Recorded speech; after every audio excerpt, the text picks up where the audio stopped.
প্রধানমন্ত্রী, আপনি দেশের লজ্জা। আপনি মেয়েদের প্রোটেকশন দিতে পারেন না, তাই আপনার পদত্যাগ দাবি করছি। ভারতে চরম উত্তেজনা চলছে। মমতার পদত্যাগ দাবি করছে কিছু সংখ্যক লোক, আবার মোদির পদত্যাগ করছে। সারা ভারতবর্ষ থেকে এই জন আলোড়ন তৈরি হচ্ছে। এটা কি শুধু বাংলাদেশকে কেন্দ্র করে? এটা শ্রীলঙ্কা থেকেই শুরু হয়েছে সেই সংক্রামক। এটাকে মনে করতে পারেন এক ধরনের করোনা জীবাণু, যা অনিষ্ট বা খারাপকে ধ্বংস করে এবং মানুষকে ইউনাইটেড করছে। করোনার বিপদে কিন্তু মানুষ এক হয়ে গিয়েছিল, বিপদে ঝাঁপিয়ে পড়েছিল। এটা সেরকমই এক ধরনের মনে করতে পারেন। এটাকে ইতিবাচকভাবে দেখেন। আপনার বাংলাদেশের এই উত্তেজনা এখনো চলছে, ভারতে উত্তেজনা চলছে, মোদির পদত্যাগ চাচ্ছে, অন্যরা মমতার পদত্যাগ চাচ্ছে, ওদিকে শ্রীলঙ্কায় উত্তেজনা চলছে। এখন তো আমাদের মনে করিয়ে দিচ্ছে আমাদের সর্বশ্রেষ্ঠ নবী হজরত মোহাম্মদ সাল্লাল্লাহু আলাইহি সাল্লামের ভবিষ্যৎবাণী গাজাউল হিন্দের যে সংগঠিত হবে, সেটার একদম প্রারম্ভিক অবস্থাটা পটভূমি তৈরি হচ্ছে, বা মধ্যপ্রাচ্যে যা হচ্ছে সেই বিশ্বযুদ্ধের সাথে সম্পর্কিত হয়ে এই উপমহাদেশও জড়িয়ে পড়বে। মোদি তো দূরের কথা, ভারতই খণ্ড বিখণ্ড হবে, সেটা এখন একদম পরিষ্কার বোঝা যাচ্ছে। মোদি বাবু, আপনার পার্টিকে দিয়ে আগুন লাগাচ্ছেন। মনে রাখবেন, বাংলায় যদি আগুন লাগান, আসামও থেমে থাকবে না, নর্থ ইস্টও থেমে থাকবে না, উত্তরপ্রদেশও থেমে থাকবে না, বিহারও থেমে থাকবে না, ঝাড়খণ্ড থেমে থাকবে না, উড়িষ্যাও থেমে থাকবে না, আর দিল্লিও থেমে থাকবে না। আপনার চেয়ারটা আমরা টলমল করে দেবো। আপনি দেশের লজ্জা। আপনি মেয়েদের প্রোটেকশন দিতে পারেন না, তাই আপনার পদত্যাগ দাবি করছি। এই আইন কি করবে? এই আইনটা অ্যামেন্ডমেন্ট করছি আমরা এই কারণে, সব তো করছি না, মাত্র কয়েকটি ধারা। শুনুন না একটু, হাত জোর করে বলছি শুনুন। মা বোনদের জন্য শুনুন, নারী নিরাপত্তার জন্য শুনুন, হাত জোর করে বলছি। গ্রেপ্তারের ঘটনা ঘটেছে। বিশেষ করে রাজপথে পুলিশের অ্যাকশন নিয়ে মুখ্যমন্ত্রীর বিরুদ্ধে চলছে সমালোচনা। বিজেপির দাবি, রাজ্যের প্রধান বিরোধী দল হয়ে রাস্তায় আন্দোলন করাটা তাদের নৈতিক অধিকার, কিন্তু মুখ্যমন্ত্রী প্রশাসন দিয়ে শিক্ষার্থী ও রাজনৈতিক দলের আন্দোলন দমাতে চাইছেন। আমরা কি করেছি? আমরা প্রধান বিরোধী দল, আমরা কেন রাস্তায় এসে মানুষের সাথে কথা বলতে পারবো না? কেন আমরা আন্দোলন করতে পারবো না? ওরা টিয়ার গ্যাস ফেলতে, ওরা জল কামান ফেলতে জল ফুরিয়ে গেছে। আরজিকর কাণ্ডে গেল কিছুদিন ধরেই রূপ নিয়েছে মমতার পদত্যাগে। কলকাতা ছাপিয়ে পশ্চিমবঙ্গের জেলায় জেলায় চলছে ক্ষোভের আগুন। বিরোধীদের মতে মুখ্যমন্ত্রীর পদত্যাগ এখন সময়ের ব্যাপার। গুঞ্জন ছড়িয়েছে মমতার পরিণতি বাংলাদেশের সাবেক প্রধানমন্ত্রী শেখ হাসিনার মতো দাঁড়াতে পারে। গেল কয়েকদিন এমন কথা নিয়ে এবার প্রকাশ্যে ক্ষোভ ঝাড়লেন মুখ্যমন্ত্রী মমতা। হুঙ্কার দিয়ে বলেছেন, এই পরিস্থিতির সুযোগ নিয়ে ষড়যন্ত্রে মেতেছেন প্রধানমন্ত্রী নরেন্দ্র মোদী। কেউ মনে করছেন এটা বাংলাদেশ, আমি বাংলাদেশকে ভালোবাসি, ওরা আমাদের মতো কথা বলে, ওদের সংস্কৃতি আমাদের সংস্কৃতি এক। কিন্তু মনে রাখবেন, বাংলাদেশ একটা আলাদা রাষ্ট্র, ভারতবর্ষ একটা আলাদা রাষ্ট্র।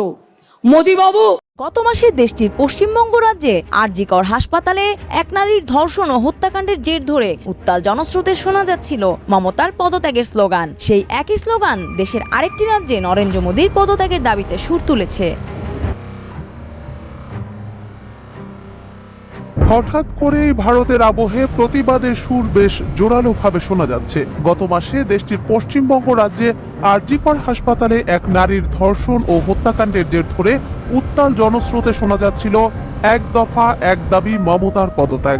এবার দেশটির আরেক রাজ্যে গত কয়েকদিনে খুব চেনা হয়ে যাওয়া ওই স্লোগান সামান্য বদলে নরেন্দ্র মোদীর পদত্যাগের শোরগোল শোনা যাচ্ছে। মূলত ৮ মাস আগে প্রধানমন্ত্রী নরেন্দ্র মোদী মহারাষ্ট্রের সিন্ধুদুর্গে ছত্রপতি শিবাজী মহারাজের মূর্তি উন্মোচন করেছিলেন। সেই মূর্তিকে কেন্দ্র করে সম্প্রতি শুরু হয়েছে মহারাষ্ট্রে রাজনৈতিক কোন্দল। আসন্ন মহারাষ্ট্রের নির্বাচনের মাত্র কয়েক মাস আগে সিন্ধু দুর্গে সেই নবনির্মিত শিবাজি মূর্তি ভেঙে পড়ার ঘটনায় ফুঁসছে রাজ্যের বিরোধী জোট। যদিও এই ঘটনায় ক্ষমা চেয়েছেন খোদ প্রধানমন্ত্রী নরেন্দ্র মোদী। তিনি ক্ষমা চেয়ে বলেন, ছত্রপতি শিবাজি মহারাজ শুধু একটা নাম নয়, তিনি শুধু রাজা নন, তিনি আমাদের ঈশ্বর। আমি তার পায়ে মাথা ঠেকিয়ে ক্ষমা প্রার্থনা করতে চাই। যারা ছত্রপতি শিবাজি মহারাজকে আরাধ্য বলে মনে করেন, তাদের কাছেও আমি মাথা নত করে ক্ষমা চাইছি। তাদের ভাবাবেগ কতটা আহত হয়েছে সেটা আমি বুঝি, কিন্তু তাতেও কমেনি অশান্তির আগুন। রাজ্য জুড়ে চলছে কঠোর প্রতিবাদ, উঠছে মোদী সরকারের পদত্যাগের দাবি। I'm sorry. I apologize to the people of my state and other states. এদিন বিকালে 5 দফা দাবি নিয়ে রাজ্য সরকারের সাথে আলোচনা করতে নবান্ন অভিমুখে যাত্রা শুরু করে আন্দোলনরত চিকিৎসকরা। জুনিয়র ডাক্তার ফোরাম শর্ত দেয় 30 জন প্রতিনিধি অংশ নেবে এই বৈঠকে এবং বৈঠকটি সরাসরি সম্প্রচার করতে হবে। মূল বিষয়টাকে বেলাইন করেন, ট্রেনটাকে ডিরেল্ট করেন। আগে নরেন্দ্র মোদীকে পদত্যাগ করতে বলুন। নরেন্দ্র মোদীর পদত্যাগ চাই, তার কারণ সারা দেশের উনি জাতীয় লজ্জা। এই আইন কি করবে? এই আইনটা অ্যামেন্ডমেন্ট করছি আমরা এই কারণে, সব তো করছি না, মাত্র কয়েকটি ধারা। শুনুন না একটু, শুনুন না একটু, হাত জোর করে বলছি শুনুন। মা বোনদের জন্য শুনুন, নারী নিরাপত্তার জন্য শুনুন, হাত জোর করে বলছি। প্লিজ কোনো কথা বলবে না, কেউ কোনো কথা বলবে না, আপনারা কেউ কোনো কথা বলবেন না প্লিজ। আমার একটু টাইম লাগতেই পারে, কারণ আমার অপোজিশন লিডারের কোশ্চেনের উত্তর দিতে হবে। আমরা একটা নারী সুরক্ষা, যেটা রাত্রি সাথী করেছি, যেখানে পরিষ্কার বলা হয়েছে যে মহিলারা যত কম সম্ভব 12 ঘন্টা ডিউটি করবে। যদি এমার্জেন্সি থাকে তার ডিউটি ডাক্তার বাড়াবে। তার কারণ মেয়েদের মনে রাখতে হবে কেন করেছি, সেটা আমাদের ব্যাপার। আপনি কেন কথা বলছেন? আমরা এই কারণে করেছি মেয়েদের সুরক্ষার জন্য। যারা রাতে কাজ করতে চায় তারা allowed. We don't have any problem. Please listen carefully. Please listen carefully. রাত্রিরে যারা কাজ করবে তাদের ফুল প্রোটেকশন দেওয়ার জন্য। রাত্রিরে যদি কেউ কাজ করে তাদের ফুল প্রোটেকশন দেওয়ার জন্য এই রাত্রি সাথী করা হয়েছে। এবং হসপিটালগুলোর কাছেও আমরা বলেছি, স্কুলগুলোকেও বলেছি, ICDS সেন্টারগুলোকেও বলেছি, মিড ডে মিল সেন্টারগুলোকেও বলেছি সঠিক পদক্ষেপ নিতে। এবং মনে রাখবেন, এই বিলটি এখানে পাশ হওয়ার পরে মাননীয় রাজ্যপালের কাছে যাবেন। তিনি তাড়াতাড়ি এটা পাশ করলে এটা রাষ্ট্রপতির কাছে যাবে। রাষ্ট্রপতির কাছে গেলে এটা আইনে পাশ হবে এবং এটা আইনে পাশ হলে এটা একটা ইতিহাস হয়ে থাকবে এবং সব রাজ্য এটাকে আগামী দিন মডেল করবে, মনে রাখবেন। আর প্রধানমন্ত্রী করতে পারেনি বলে আমরা করেছি। প্রধানমন্ত্রী, আপনি দেশের লজ্জা, আপনি মেয়েদের প্রোটেকশন দিতে পারেন না, তাই আপনার পদত্যাগ দাবি করছি।